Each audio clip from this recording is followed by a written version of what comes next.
You were never afraid of the dark. Even before you had the words, you felt the pull. A call from the void. Something deeper than thought and older than memory. So you followed it. Inside, it all came rushing in. Numbers, symbols, patterns. The cosmic code revealing itself in waves. Not to confuse you, but to remind you. You've seen this before. You've read this language in another life.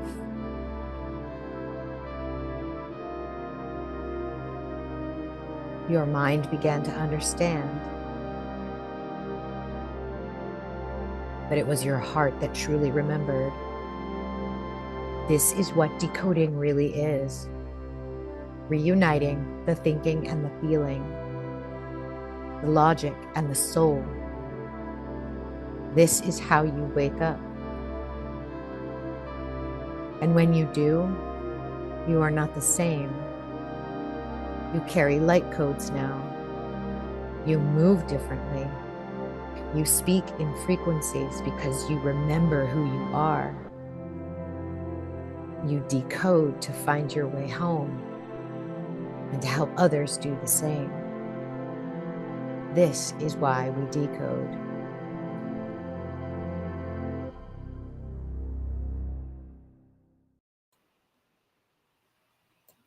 Namaste, beautiful souls. It's Dr. Danny, physician astrologer. Welcome back to my channel. Welcome to my channel if you're new, and a shout out to all the channel members. Oh my gosh, what an amazing presentation I have for you today. So I went ahead and put together a reading for the coming new moon that's happening next Monday. I studied it. I put together by your sun sign what the energies were. And the position of the new moon coming up is moon, sun, Uranus, and Mercury all together, like within 8 degrees of each other. And the Pleiades are also there. So the reading came across as us receiving something cosmic, something ancient, something that we've never seen before through our nervous system. And all of these bodies being in the constellation of Taurus, tropical and constellational, I actually agree right now, there is also an element of grounding yourself. In other words, taking care of your nervous system. So I put on my science hat and I went ahead and started researching light codes, and it has to do with DNA. So I thought what I'd do today is bring some of my basic science knowledge to the table and give you the basic steps of DNA replication, how DNA mutates, and then tie that into this new moon through decoding through the pi phi golden angle. And also through the numbers 13 and 33. So it's a very special presentation. I had a lot of fun putting it together. The synchronicities, just like I said, every time I do one of these decodes, when something pops up, I'm just like, oh, of course, that makes complete sense. So I am so excited to be here, so happy and grateful that you guys are joining me. Everybody's kind of trickling in on this beautiful Sunday. I just finished a triple header of work. I worked on Tuesday, Thursday, and Saturday, 24-hour shifts. And I'm pretty tired, but I don't know. I don't feel tired when I'm sitting here talking to you guys about this amazing information and what I'm finding in my research. So I look forward to sharing this with you. Let's see. Ultimus is here. I got a 5x5 on the sound. Thank you so much. Azteca Fitness was here. She says, happy hello, Dr. Happy Rebirth Chat 333, or big hearts, I think. And Lori's going to be a little bit late. She's driving, but that's okay. She's always here, always dedicating herself to us. So we appreciate Lori. And then Dr. Juan is also here. Okay, good. Don't be shy. Say hello in the chat.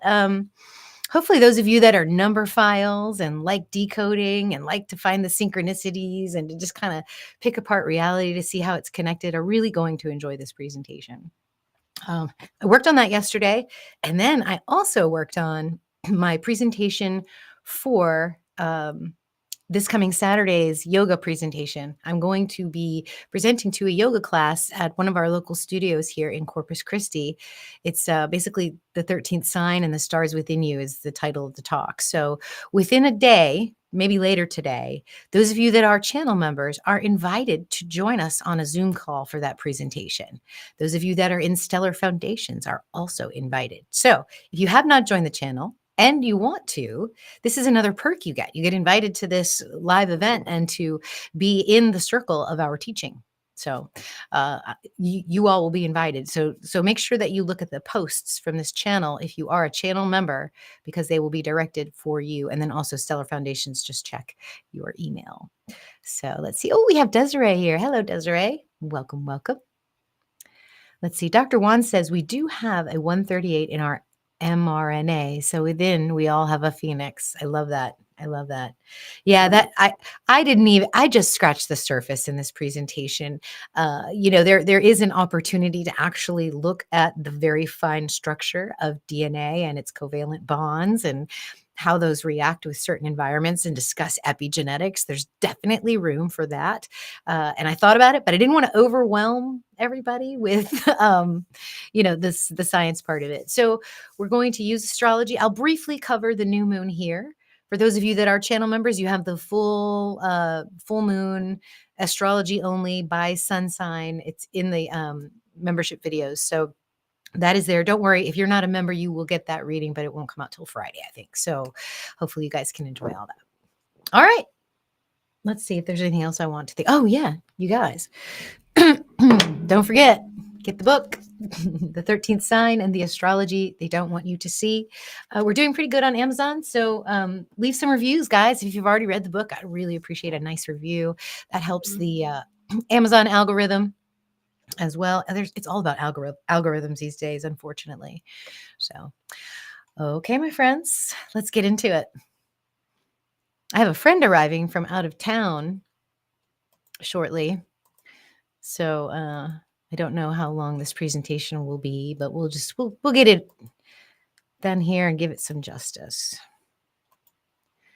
All right. So the metaphysics of DNA upgrades and light codes. So we see this everywhere, don't we? We all over YouTube, all over the internet, the spiritual community, they always talk about DNA upgrades and the light codes that we're getting from source. And I thought maybe if I spoke to you about how DNA actually replicates itself, how it mutates, how it changes its structure and function, it might be interesting to you.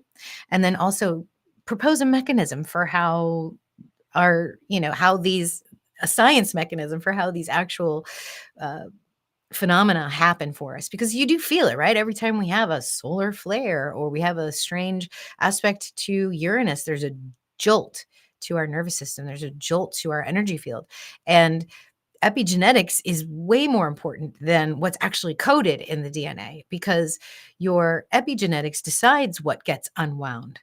And that is affected by your vibration, your mood, your thoughts, your emotions, what you surround yourself with. So yeah, it's a very interesting topic. So we're going to talk about the new moon. We're going to do some astrology, some numerology, a little bit of tarot, and then some science. So these are the topics. We'll do the Taurus new moon first. That's going to happen on 5/26. And then I will review with you my favorite numbers that seem to come out a lot in astrology: Pi Phi, 137, 138, 13, and 33. And then we will look at Taurus fields as we discuss the planets that are involved in this new moon: Sun, Moon, Uranus, the Pleiades, and Mercury. And then I'll go into DNA replication a little bit. This is a very simple. It'll be a refresher from high school, hopefully, for you. And then we'll decode the data a little bit just for fun at the end. All right. So let's get right into the new moon. Just a brief, here's the video. When you see this thumbnail, that's when you want to click on it and get everything you need for the new moon coming up. So if you know your constellational star sign or soul sign, you can click on this, and then there'll be timestamps in the description for you. So like I'm a Cancer star sign, so I would click on that and I would read that it's in 11th house lunation for me. And I explain all that in that video. It's about an hour and a half, actually. I really did wax poetic on that one. So here is the timeline that we've been working with. This helps us put the chart and the movement of the planets in a linear perspective, because it's just easier for most people to think in a linear fashion rather than looking at the wheel and watching the larger cycles. And we have sun and moon here. Ooh, let me get my pen out. Let's write in, let's write in light blue today. So we have sun and moon right here. The sun is our timekeeper. It's sort of our second hand for this timeline that we're working with. So whenever I show you a date, I will put the sun next to it as we move through this timeline. These color-coded bars represent the constellations when the sun will transit into the constellation of Aries, Taurus, Gemini, Cancer, Leo, and then Virgo. So that's what these color codings stand for. They are similar to what we use in our charts. And then that thin line underneath, so we don't shock the system of our tropical friends, is the tropical signs, okay? So this moon is going to be in a tropical Gemini sign. But in the actual sky, it's in the constellation of Taurus. It's the same spot in the sky. We just have this other layer here that hasn't quite shifted with the cosmos, and it doesn't quite align with the sizes of the constellations. So we are going to analyze this moon as a Taurus moon, because that is in fact where it is. Here's a picture of the sky, so you don't have to take my word for it. That is the beautiful constellation of Taurus, right there in the center with Aldebaran, the Pleiades, the moon, sun, Mercury, and Uranus, all conjunct, all right in this one little space right here. So when we think about light codes and DNA upgrades, this is a very palpable mix. This is the perfect combination for such a thing, because you have the sun, which is the highest expression of your spiritual self. If you think of yourself as the sun and you're radiating your constellational light outward, whatever that light reflects off of and back to you is what's mirrored back to you. So the reality that you create is because of the sun that you are, the S-O-N, the S-U-N. And our sun in our solar system is called Sol. So if somebody from the Pleiades was looking back at our sun, they would say the Sol system. S-O-L. Now, Pleiades is way, way out here, and you can't see it during the day when the sun is out, but it is there. And this is also a place with extremely potent and life-altering light codes that come down. So whenever you've got, and now you have the sun, which is also a reflector and a transmitter. So sun and moon, Pleiades, all conjunct. Mercury is our busy little body in the middle of the solar system, and Uranus is the cosmic receiver at the very edge of the solar system. So here is the chart. I went ahead and I put the sun on Cancer just so I could give you the example of how I read that new moon. The lunation starts here, and this lunation's full moon will actually be in Ophiuchus. So we'll have a full moon over here. But I was born with my sun in Cancer. So the way that I figure out what area of my life this lunation is going to focus on, we count counterclockwise from the constellation. So this is 1, 2, 3, 4. I just combined Scorpio and Ophiuchus to 5, 6, 7, 8, 9, 10, 11. So for a Cancer sun, this is an 11th house lunation. So these light codes, these downloads, these energies, as well as how I take care of my own nervous system, will be mostly expressed in the 11th house energy. So where my community is, where my collaborators are, where my distant relatives are, where my frenemies live, where my inspirations, ideas, and collective ideals live. So if I'm going to ground my body with these light codes, then I'm going to work with my collective to express them, right? So that would be how I would read that. Regardless of which house your natal sun is actually in, you can just read that right off the bat like that. So, for example, if you have a Leo sun here, which is what I used to be, then this is a 10th house lunation for you. Okay, so you can pause this slide and think about it if you want. Move your sun wherever you have it. You can go to my free chart calculator on drdanny.com/free chart. Lori put a link in there. Just click on that. It's totally free. It'll calculate a web-based version of this chart and it will show you where your sun is. And so you just look at the outer constellation. And that's your soul star sign. Okay. It may have shifted. Like I said, I was a Leo, so now I'm a Cancer. If you are a Libra, you might actually be a Virgo. If you're a quote unquote Scorpio, you might be a Libra, etc. So you definitely want to check because it might open up a whole new level of interpretation, analysis, and guidance for you that you didn't know was possible. So this is that moon. So we're getting in these light codes. We're getting this energy from the Pleiades, from Mercury, from Uranus, and sun and the moon. And it can potentially fry your nervous system, guys. If you don't have a good way or a good method or a good practice in your life where if you start to get anxious or frazzled, where you can kind of calm it down, this is going to be a lot for you. This is going to be an interesting lunation because there's a couple of squares in here that are honestly not going to let you ignore that. Okay. First, you have the Liliths, right? So asteroid Lilith is making a square to this moon and sun and Uranus and Mercury and Pleiades. And asteroid Lilith is about your instincts. It's about breaking free. So you're going to want to, and plus we have Black Moon Lilith in a square to Mars, who has just transited into Leo. Okay, so this Mars is on fire. We have Lilith squaring the Sun, Moon, Uranus, Mercury, and then Black Moon Lilith squaring Mars. We are going to feel extremely frustrated and closed up. We're going to feel very trapped. So that, for me, at least for me, is going to jack my nervous system up just by getting the downloads that are naturally coming in through this lunation. Okay, so I have to make plans to take care of myself, to take care of my nervous system. Otherwise, or involve maybe my collective because it's an 11th house, so that those are ways that you can work with it depending on what house it's in for you. But yeah, this is a dense energy. Plus, it's going to be an Ophiuchus full moon. So while the sun is still back grounded in Taurus, the moon is going to head straight for the stars of the ascended masters, where all that juicy cosmic knowledge lives. Okay, so this is one of my favorite lunations when we have a sun in Taurus and a full moon in Ophiuchus. And likewise, 6 months from now, when we have the sun in Ophiuchus and the full moon in Taurus, this is such a powerful axis to work with.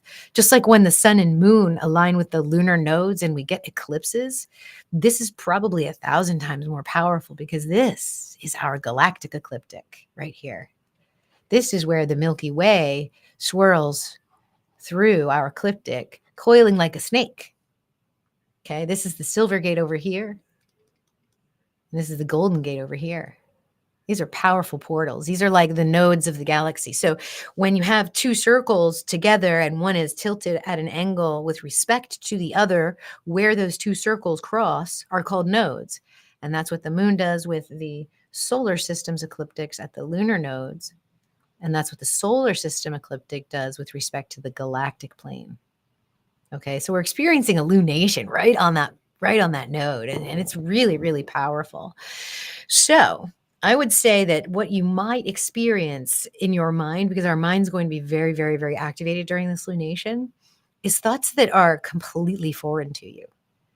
Like whatever that means to you, thoughts that you don't normally think are literally going to invade your energy field. And so the biggest lesson in this is to figure out the ways to ground yourself so that you can carry those light codes, because by the time that full moon gets here, it's going to be the full expression of this. Amazing, amazing. All right, so that's the moon. If you want more detail, you can either become a channel member today and watch it later on, or you can just wait till later in the week and you will get it. Let's talk about pi phi and the fine structure constant and the phoenix constant. Basically the same number, just kind of wiggling or waving between these two digits, and see what the basics are of these decodes. So phi is the golden ratio, and it simply describes the relationship between two different lengths. So it doesn't matter how long A and B are on this picture here. their ratio will always be 1.618 regardless. Okay. And we call that the golden ratio, or phi. Pi is the relationship between a circle's diameter and its circumference. So C divided by D is pi. Pi is also, I think it's 355 over 113. It's also 22 over 7. Those are different ways that you can express pi. So very, very interesting. And then there's the fine structure constant. Now, this is a little bit more difficult to show you the relationship because you'll have to understand the magnetic fields of atomic particles in order for this to make sense. But basically, if this didn't exist, our electrons and our atoms and our protons and our neutrons would not stick together. They wouldn't be able, if it was too small, they wouldn't be able to form a bond. And if it was too high, they would repel one, or they would be so bonded that they wouldn't make any chemistry. So this is actually a unitless ratio that shows up when you put two other constants together within the study of the Standard Model and the atomic scale. But it shows up a lot. And it also shows up in the orbital periodicity of the Phoenix phenomenon. If you guys know who Jason of Archaics is, this is one of his findings in looking at the chronology of our timeline. Okay, so it's just so interesting that it shows up in our chronology. It shows up in our atomic structures. It shows up in decodes everywhere. And it's in our sky too. Now, the constant phi, typically describes a spiral, while pi describes the circle. So we have circles and spirals, and then we have this wiggle in between. And when you put these three together, in a certain combination, if you do the calculation correctly, it gives you the periodicity of the sidereal lunar cycle, which is 27.2 days. So that right there is amazing, that these three geometrical and atomic constants come together to give you the precise number of days of the moon orbiting around the sun, or orbiting around the earth. So these are important. These are big. I like to use the phi cipher. It's an alphanumeric cipher that associates the letters with the string of digits in the phi. So it's an irrational number. It goes on forever. And you can assign A to the first digit, B to the second digit, all the way to Z. Okay. Phi in this cipher is 21, which is a Fibonacci number. And what you get is this golden spiral. Okay, so the Fibonacci number is also important in these decodes. Pi and phi in the phi cipher is 33. And you can see their numbers are mirror images of one another, which is another interesting synchronicity. The number 13, which is also a Fibonacci number, is 33 in the phi cipher. So 33 is a big number. 13, 33, pi, phi, and alpha and then Fibonacci fall out a lot in my astrological decodes. I just think it's so stunning because it describes evolution. It describes the process of time. It's not linear. It's a spiral. But it's a spiral that doesn't close back on itself. It's a spiral that evolves forward in time, right? And look at that, where it's slide 13. Isn't that cute? The number 137 is the 33rd prime. Okay, so we have 13 becoming 33 through phi, and then through 137 being the 33rd prime number. Just amazing how it's all, connected the way it is. So let's take a look at these torus fields with respect to the luminaries involved in the new moon. So we're going to look at Sun, Moon, and Mercury and Uranus and the Pleiades. So here we have Sun. Let's put Sun into the phi cipher. You get 808. U doesn't have any value, and neither does E in the phi cipher. In numerology, you can take away the zeros, okay, because the number is 16. But 88 is the atomic number for radium. When you add radium's atomic number to its atomic mass, you get 314, which is pi. Okay, so Sun has got the resonance of the circle. So then we have Moon. Now, Moon is 35 in the phi cipher. I think it's 33 in golden pi and 34 in pi. But you can put it in any cipher. I try to stay with one. Both of these luminaries are at 13 degrees of Taurus. Stop. I mean, like, okay. So there it is. That's an easy one. That's a 1 + 1 = 2. Okay. So 13 again is 33. So here we have the circle. We have 33. We have 13. The number 35 points us to the 35th prime number, which is 149. You can also take the digits separately. You can take them in any combination. I just love that if you put Rahu and Ketu in the 5 cipher, you get 149, 1, 4, and 9. That's our north node and our south node. So again, pointing to the portal energy of ecliptic nodes. Now you can also add Rahu and Ketu together. It's numerology fun. We can just go all over the place. We're on the 23rd slide, and Rahu and Ketu is 23. Taurus, if you're talking about a torus field, is also 23. Now, when we say words, when we spell ideas out with our verbalizations, the sounds we make are important. When you say Taurus, of course, you think of Taurs. That's 15, by the way. But Taurus and Taurus sound very similar. And when I actually look at the glyph of the Taurus sign or constellation, this reminded me of 2 cells going through cell division, but maybe just starting the process. Like there's this circle here that's beginning to replicate so that it will eventually create the 8. And here you have your Taurus field. So you put in the yin, the yang, you put that sideways, bam, you have the Taurus field around the human body. If you spin this in this direction, like in the lateral plane, where it's coming towards you and away from you as it's spinning. So this becomes that donut-shaped field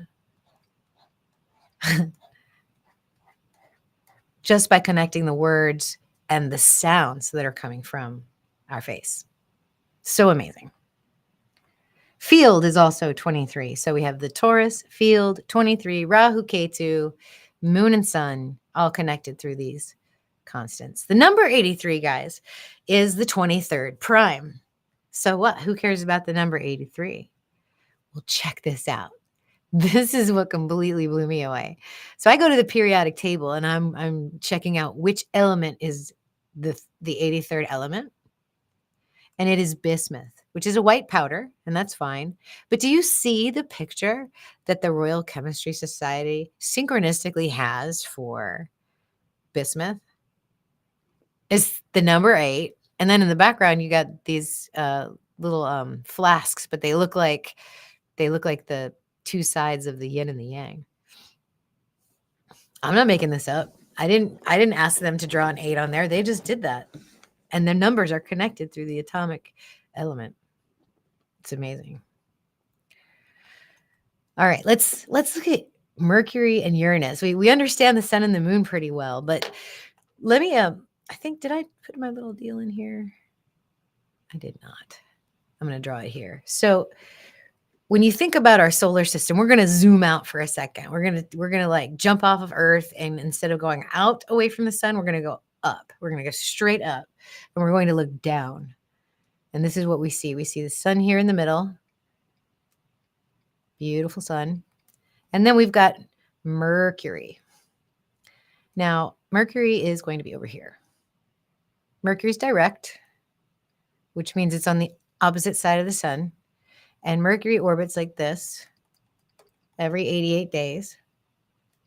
Very busy planet. Goes retrograde every 116 days. And retrograde is when it's in front of the sun with respect to Earth. Okay. Transmitter. I've talked about this a lot with you guys. You should check out my previous Mercury retrograde video. The intensity of Mercury, it ebbs and it flows. And we are transmitters and receivers as well. And so when we are trying to distract ourselves and not listen to the light codes or the downloads coming in, we get flustered and we get scatterbrained when Mercury's in retrograde. Whereas because Mercury is so intense right here that it's like there's this huge peak of energy as a retrograde comes, and that's this. So we have this mental energy that's going around. Now, right now, Mercury is a little less intense for us. We're about right here for this new moon. But what Mercury is doing is it's reflecting our new intentions through the light of the sun. So what you see, so here we manifest quick. This is manifestation. And this is synchronicity. So what you'll notice when Mercury is back here with respect to the Earth right here, we get a lot of synchronicities. When we're retrograde, we can manifest really fast. Thoughts become things. Okay. So that's the solar system. That's just Mercury. Then you've got Uranus, who's way, way, way, way out there. And if you'll notice, Uranus's ears are kind of turned outward, bringing in new information, and it's way, way out here, like way beyond. In fact, we could even just use this guy as where Uranus is. So between Mercury and Uranus is Venus, and then Earth, and then Mars, and then the asteroid belt, and then Jupiter, and then Saturn, and then Chiron. So we basically have all of these planets between Mercury and Uranus's job is to grab the cosmic downloads for us. And it's right there. Uranus is right there, bringing in the Pleiades energy, transmitting it back to Moon, and because Moon's going to be right here for a new moon. All of this is just lining up for these. It's almost like we have a cosmic antenna that's been magnified 1 billion times, and it's facing the outer edge of the galactic center or the Milky Way galaxy. So Mercury and Uranus are also octaves of each other, right? Octave meaning if you look at the keys of a piano, the low C and the next C are an octave of one another, 7 keys in between. And Mercury is the rational mind. It's communication, it's language, it's the nervous system. It works with our personal mind, daily thought pattern, and logical structures.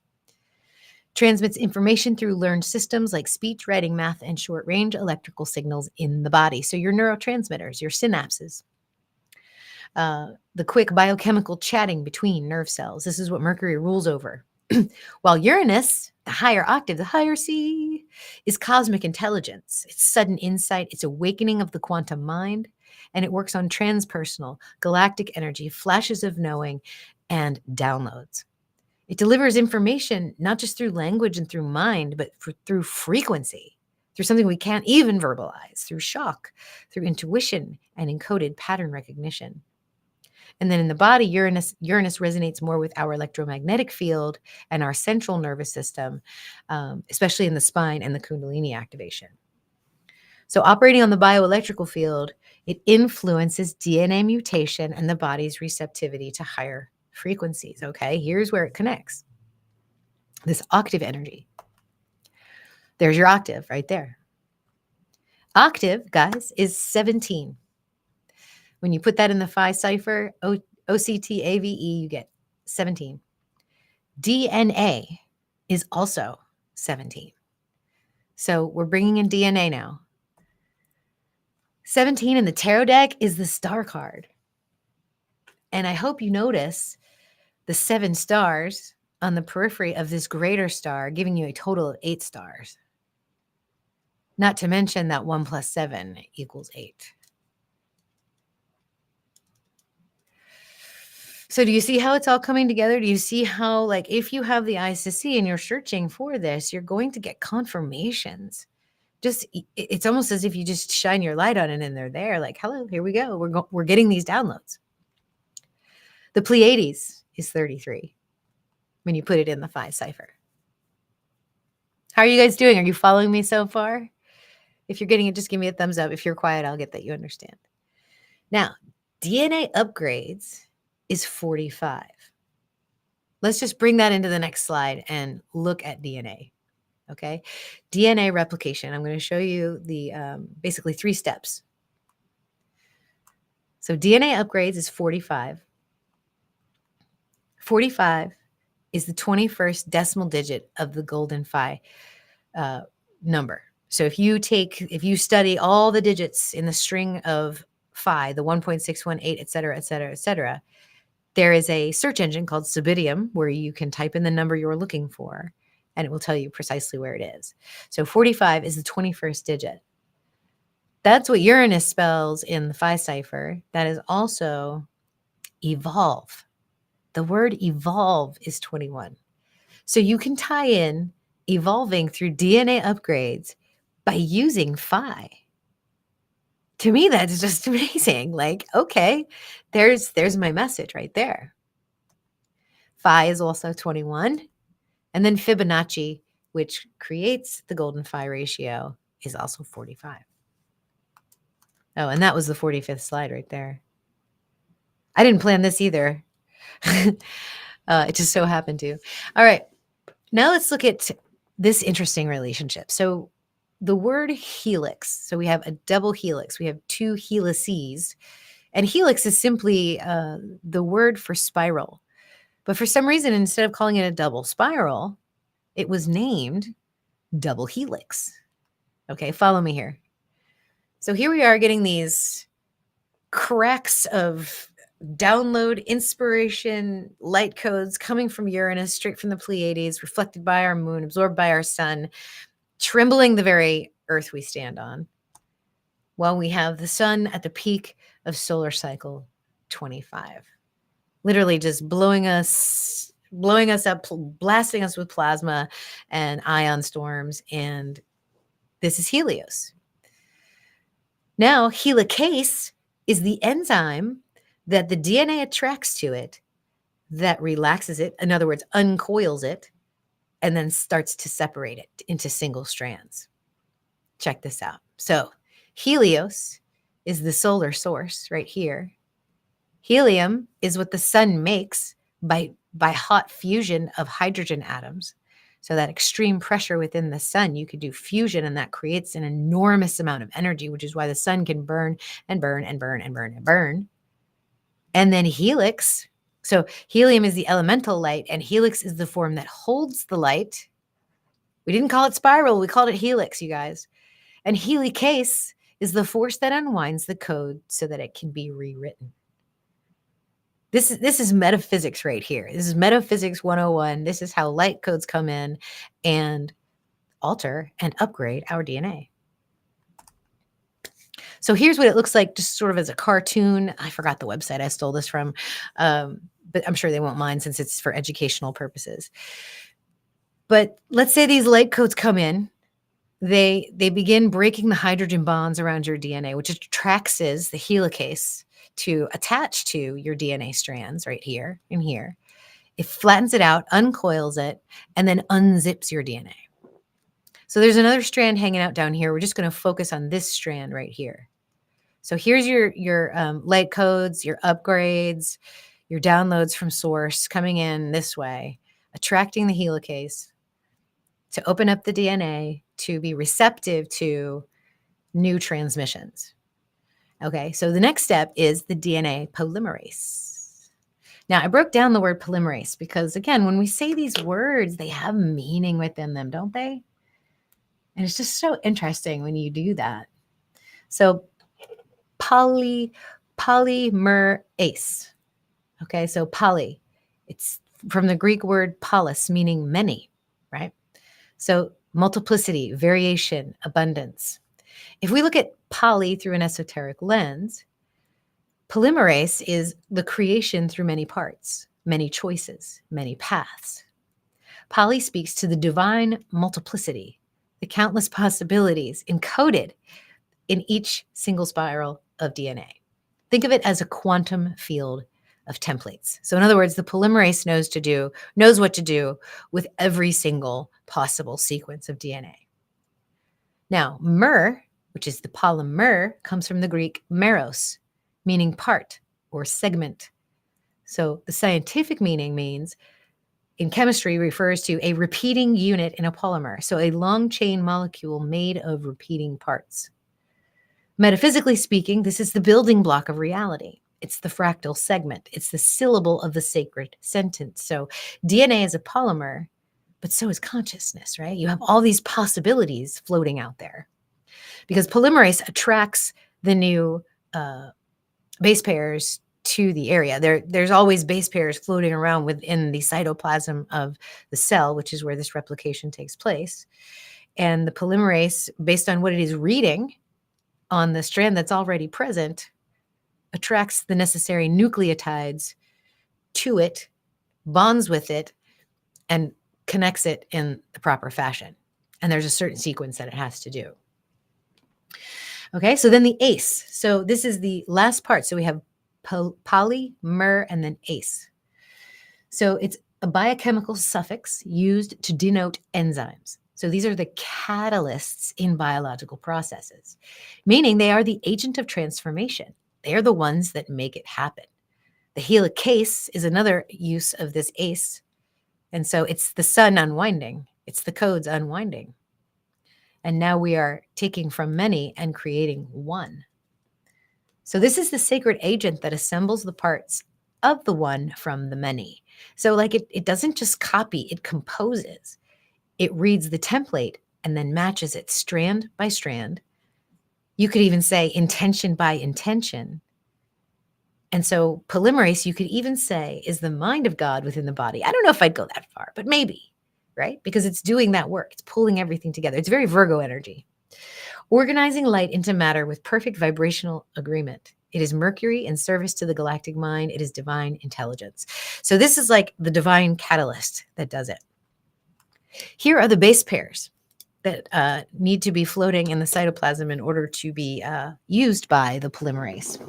So we have thymine, which is 42. That will always base pair with adenine, which is 33. Cytosine will always, which is 42 also, will also always pair with guanine, which is 28. And these are the four elements that make up these base pairs and make up the billions of combinations that you can have for each individual gene and chromosome. I think someone, I read somewhere that if we unwound our DNA completely, like from the chromosomes all the way from end to end, it would go to the moon and back like 6 times or something like that. Like that's how much information is literally packed into every single cell of your body. And you have trillions of cells in your body. So you are packed with a lot of light code information. You really literally are. You are light.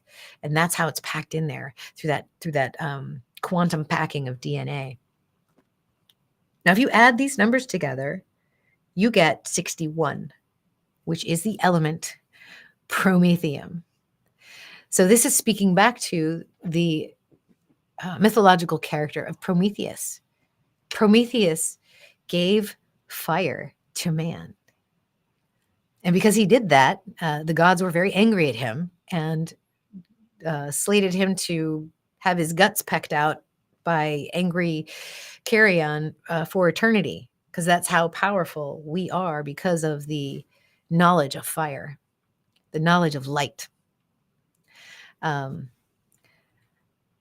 sorry, when you add these four together, you get 145, not 61, but I just wanted to let you know. So for the atomic weight of promethium, you add all these four together and you get this element. Interesting story behind it all, really, if you think about it. So let's see where 61 takes us. So replicating code is 61. So the word, I don't know why it's cut off here, but if you type replicating code into the Phi cipher, get the number 61, which is promethium. If you check out numberempire.com and you look up the number 61, you're going to get the 18th prime. And here's where it's really, really interesting. So I pulled the 18th tarot card, and it just so happens to be the moon. I mean, this is amazing. So these little codes are what's coming down. These little yods coming off of the sun and moon here. These are the codes. This is what comes into and is floating around our DNA along with these base pairs, affecting the polymerase, getting it to make decisions. Prometheus is 45. So the word Prometheus is 45. Fibonacci is 45. Polymerase is also 45. So that's just interesting. Let's take a deeper dive here into polymerase. So the point of this slide, what I'm going to show you with the 33s is how connected your mind is to this process, because it's your nervous system that tells all of the cells in your body what's going on in the environment. Is it safe to replicate?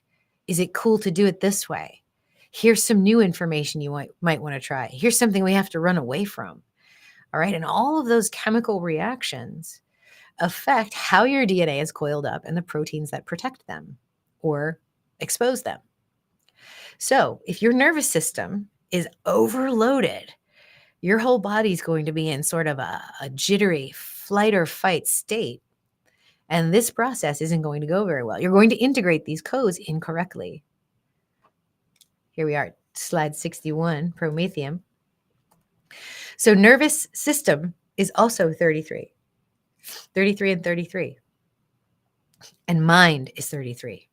So mind and nervous system are intricately connected, and they are the same thing. Your mind is speaking to your nervous system, which is telling your body through its own language what's going on and how to deal with it.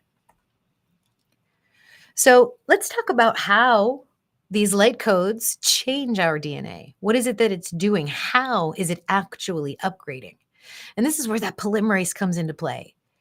Because remember, they have specific base pairs that they need to match up with, or you're not going to get the same organism once the DNA strand is done, because you have a different sequence. So what can happen is that certain pieces of light code, because DNA is light code, will get what's called mutated. So polymerase will decide, instead of putting a T there, I'm going to put a C there for whatever reason. And it could be related to the nervous system. It could be related to the code itself that's coming in. So a mutation is one way that our DNA actually changes, and that's 39. Intercalation is another way that our DNA can change. A lot of times, if it's not light code, sometimes viruses can come in here and break apart your DNA and insert themselves into your cellular DNA so that it can get replicated just using the machinery of its host. So intercalating, I think, is probably more how polymerase uses these light codes, because it takes foreign DNA and pulls it into itself and integrates it into that string.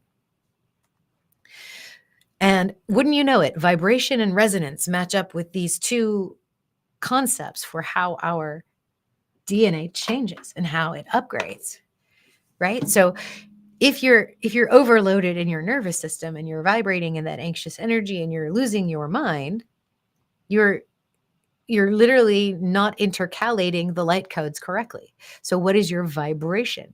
Your vibration will directly affect how your light codes get intercalated into your DNA.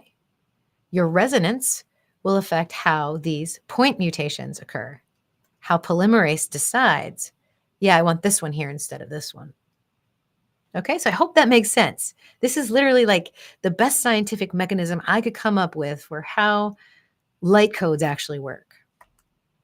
Single-stranded DNA, this is the abbreviation that we use in scientific literature. If you look up a paper about DNA, RNA, you will see ssDNA or sDNA, but single-stranded DNA is what that means, and it's 33 in the Phi cipher. So yes. All right. Another mechanism. So when does this replication occur? It occurs when cells are dividing, which is called mitosis. Mitosis is 52. This is mitosis. Here's a graph of mitosis. And we just talked about this step to this step where the DNA becomes replicated. The next thing that happens is, once you have all this replicated DNA, is the cell starts to split in a process of mitosis. So you get two daughter cells. There's your torus. That's your 8. Do you see that? There it is. That's the torus field. That's the torus I saw, the torus and the torus. And light codes is also 52. So this is how it gets incorporated. This is how it gets brought into our field. Download is also 52. So light codes and downloads are associated with the energy of mitosis. It gives the cells energy to divide and to change.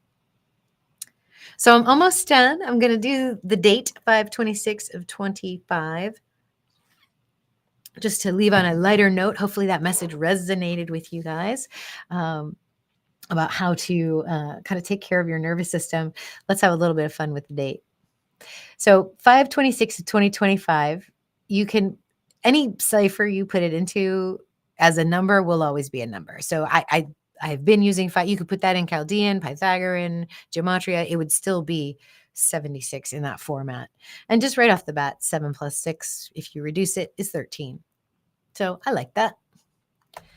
You can also separate the digits out and add them up one by one, and we get 22. But no matter how you slice it, when you reduce it, you get a 4. The number 22 appears at the 130th decimal digit of phi. We're going to take away the 0. There's our 13. Okay, so 22 is 13. They both become 4. Now, what is 4 in numerology? Well, let's go to cosmicsugar.org and let's think about the number 4. 4 is the 4th house. 4 is associated with the moon. 4 is associated with the stars of Cancer. Okay, and then here we have the assets and the liabilities of the number 4. So the number 4 is associated with stability, practicality, and discipline. Did I not just say that how we take care of our nervous system is going to get us through this lunation? So it's a grounded, reliable energy that emphasizes structure, order, and hard work. So this number is a builder number. It focuses on long-term goals and tangible results. There's a preference for logic and precision, and it can also foster environments where perseverance and a strong work ethic lead to success and material security. So here's where it gets interesting, because remember what I said about Mars and Lilith. If there's too much of an attachment to structure, we get rigidity, we get stubbornness, we get resistance to change. Right? If you're focused too much on what always has been or the way it's always been with all of this Uranian energy, you're going to have difficulty adapting. You're going to have difficulty integrating this lunation. So if you know you're going to have difficulty, if you know you're already sort of, your nerves are already frazzled, I would make plans now to protect yourself and to develop good spiritual hygiene so that you can kind of bring those levels down for yourself to get through this. So anytime you're feeling limited or confined during this lunation is going to make us feel frustrated as well. So watch out for burnout, watch out for being too serious, joy and spontaneity, being nimble, being okay with what's coming is really, really important. So a fear of the unknown could be also like the worst manifestation of this, and resistance to growth and change. And I have that cosmic flower, sitting on the thumbnail slides. And that's what these codes are for, so that we can evolve, so that we can change, and we can grow. Let's look at the day of the year. Okay. Hopefully for some of you with those sharp number file eyes, you've already seen what we're working out here. So it's the 146th day in common year and 147 in leap year. And Promethium does indeed have an isotope of 147. I'm going to take that because, just because we have two integers doesn't mean that there isn't a space between them. That's what irrational numbers are. They basically describe something that is between two integers. It's a decimal. It's a fraction. It's part of one thing and part of the other, kind of like cusp energy in astrology. So if you're born right between two signs, you're not one sign or the other. You're a little bit of both, right? And I just love the synchronicity. So I saw 147. I was like, yep, replicating code, the 18th prime, and the moon. Here comes your codes right here. And code is 18. Isn't that interesting? All right, we're into the end here. So let's find May 26th here on this card chart. And here we have the 7 of clubs. I might have done this wrong. I did. Oh, no, I did it right. It's the 6 of clubs. There we go. Okay. So the 6 of clubs is card 19 in the deck of the cards of illumination. So if you just take a regular playing card deck, the order in which the cards go, this is number 19. Genes, the stuff that DNA is made of, is 19. The Sun card is number 19 in the tarot deck. And the number 19 is the 8th prime. Look at that. And you got a Taurus field on this lady right here. You got a Taurus field right here. Amazing. So the Six of Clubs, the 19th card in the deck. You can also go to the Spirit and the Life configurations. And I look at these sometimes. Sometimes I don't always use them. But this one I had to pull out because look at that. Neptune and Saturn. These two guys, by the way, are conjunct and will be conjunct for the next year or so. So not something we mention in every presentation, but definitely something to keep in mind. They're both in Pisces. And I think this presentation wanted me to remind you of the Saturn-Neptune conjunction because both of those are going to be going retrograde here pretty soon. And that's actually going to feel nice. It's going to feel a little bit less difficult, especially for Saturn being where he is. And Saturn and Neptune are 45 for crying out loud if you put them together in the Phi cipher. So there you have it. And there they are conjunct. So at the time of this new moon, there'll be 10 degrees and 12 degrees. If you're using midpoint boundaries, by the time we get to July, they'll be both at 12 degrees. So thank you all for listening. My sources are decoded.co. It's the cipher website. Jordan of Waters Above Crypto and Logan of Decode Your Reality created that website for free. There's hundreds of ciphers. If you're a number file and you want to get into numerology, just grab an idea out of your head or just do a YouTube search, find a video you like, and then start pulling words out of that video and throw it into some of the ciphers. You'd be surprised at what comes up for you and the numbers that come up. And then with the numbers that you get, you can go to Number Empire, Sabidium, and the Royal Society of Chemistry, and match those numbers up with the string of pi, the string of phi, whether it's a prime number, whether it's divisible by certain things, which atomic number it is, and then Cosmic Sugar will give you all the card information for the tarot and the cards of illumination and the numerology. And then my software, I use Capricorn Prometheus. Isn't that interesting? There's Prometheum again.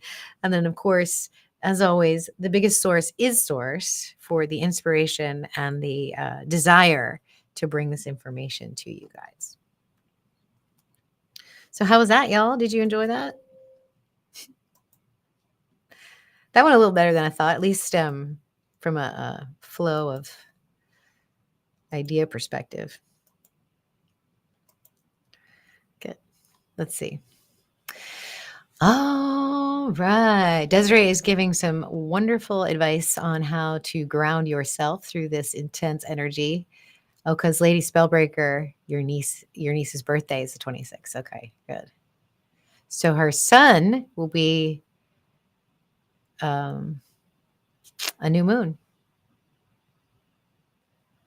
And yes, Desiree, we are reintegrating science and spirit. I think that's so important. Dr. Juan says Prometheus is Prometheus. Yep. Roots and Waves says, hey, I've been listening but not watching. Chat, I'm so glad you are here. I'm glad to be here. And thank you, Juan, for reminding people to hit the like button. I'm so terrible at doing that. Like the video if you love the content, if you appreciate the time and effort that goes into putting these together. That is a great way to support me. That doesn't cost you any money, and I don't even get your email. You just give me a thumbs up and say, great job, Dr. Danny. If you want to leave a comment too, that's also really helpful. Like once the video's out, if you want to, put a heart on it or just, do some clapping or throw a bam in there. I don't know. Fellow traveler, hello, hello. Die Klank van Ook, hi. Let's see, who else? Kake is here. And Meredith, greetings from Ireland. Hello, my love. Roots and Waves, she says, I am a science nerd and I love tarot and astrology, so this is the place for me. Thanks for introducing me to Dr. Danny at Desiree. Thanks, Desiree, for introducing us to Roots and Waves. Christine Yan's here. Awesome. You guys are so awesome. Thank you for being a part of these live streams with me. I really do appreciate you all. So coming up, the actual new moon read will be out on Friday for you guys. And then Saturday, I'm going to record that live yoga teaching. And that will come out a little bit later, like later in the week, next week. And then also next week, you will get the Venus forecast. These are all going to be pre-recorded because I am going on a road trip with my husband for our anniversary. We're going to go west and head to the desert and up north a little bit and hang out in the canyons and do some hiking and stuff like that. So we are very excited about that. We will be gone for a little while. So you'll get a few videos from the road, but you'll get those two at least next week. Okay. So my friend from Florida just walked in my house and I need to go say hello to her and love on her and welcome her to my house and enjoy the day with her. So you guys have a fantastic rest of your weekend. Have a great new moon, and we'll probably meet live randomly at some point in the next 2 or 3 weeks when I'm on the road somewhere. I just don't know how that's going to happen. So keep your eyes peeled for that, and I'll email you guys and we'll message each other, and I will see you all later. Namaste, guys. Here's my book, Marshall.